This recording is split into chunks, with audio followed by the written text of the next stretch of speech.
Hello ಸ್ನೇಹಿತರೆ, ಶ್ರೀರಂಗ ಟಿವಿಗೆ ಸ್ವಾಗತ ಸುಸ್ವಾಗತ. ಸ್ನೇಹಿತರೆ, ಈ ದಿನ ರಾವಣನ ದಿಗ್ವಿಜಯದಲ್ಲಿ ರಾವಣನು ಅನರಣ್ಯನಿಂದ ಶಾಪ ಪಡೆದದು. ಇದರ ಬಗ್ಗೆ ಹೇಳುತ್ತಿದ್ದೇನೆ, ಕೇಳಿ. ರಾವಣನು ಅಯೋಧ್ಯೆಯ ಅರಸನಾದ ಅನರಣ್ಯನನ್ನು ಕಂಡು ಯುದ್ಧಕ್ಕೆ ಆಹ್ವಾನಿಸಿದನು. ಸೂರ್ಯವಂಶದ ರಾಜನಾದ ಅನರಣ್ಯ ಧನುರ್ಧಾರಿಯಾಗಿ ಬಹುಕಾಲದವರೆಗೆ ಯುದ್ಧ ಮಾಡಿದನು. ಆದರೆ ಪರಾಕ್ರಮಿಯಾದ ರಾವಣನು ಹೊಡೆತದಿಂದ ಸಾಯುವಂತಹ ಸ್ಥಿತಿಯನ್ನು ತಲುಪಿದ.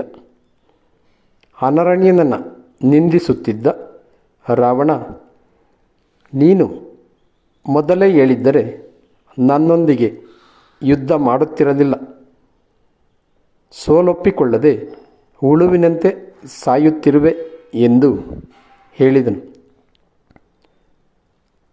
ಆದರೆ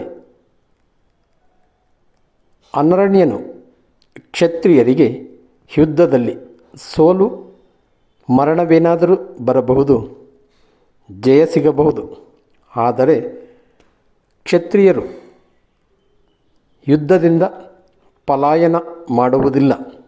ಆದರೆ ನೀನು ಕ್ಷಾತ್ರ ಧರ್ಮವನ್ನು ಸರಿಯಾಗಿ ತಿಳಿದು ನೋಡದೆ ಅಪಹಾಸ್ಯವನ್ನು ಮಾಡಿರುವೆ. ಆದುದರಿಂದ ನನ್ನ ವಂಶದಲ್ಲಿ ಮುಂದೆ ಜನಿಸಿ ಬರುವ ರಾಮನಿಂದ ನಿನ್ನ ಮರಣವಾಗುವುದು ಎಂದು ಶಾಪವನ್ನು ನೀಡಿದ ಅನರಣ್ಯ ನಿಧನ ಹೊಂದಿದನು.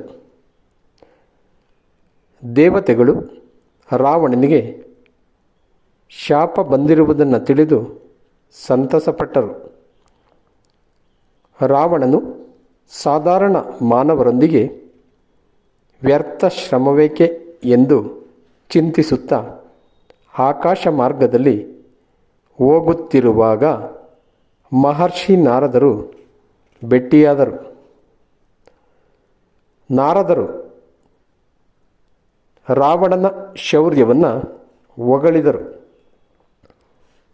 3 ಲೋಕದಲ್ಲಿ ನಿನ್ನಂತಹ ವೀರರಿಲ್ಲ. ನೀನು ಈ ಸಾಧಾರಣ ಜನರನ್ನು ಪೀಡಿಸುತ್ತಿರುವುದರಿಂದ ಏನು ಪ್ರಯೋಜನವಾಗುವುದು? ಅವರು ಹಸಿವು, ಬಾಯಾರಿಕೆ, ಚಿಂತೆಗಳಿಂದಲೇ ನೊಂದಿರುತ್ತಾರೆ.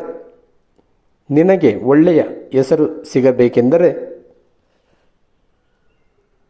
ಯಮ ಮೊದಲಾದ ದಿಕ್ಪಾಲಕರನ್ನು ಗೆದ್ದು ಬಾ ಎಂದು ಸೂಚಿಸಿದರು.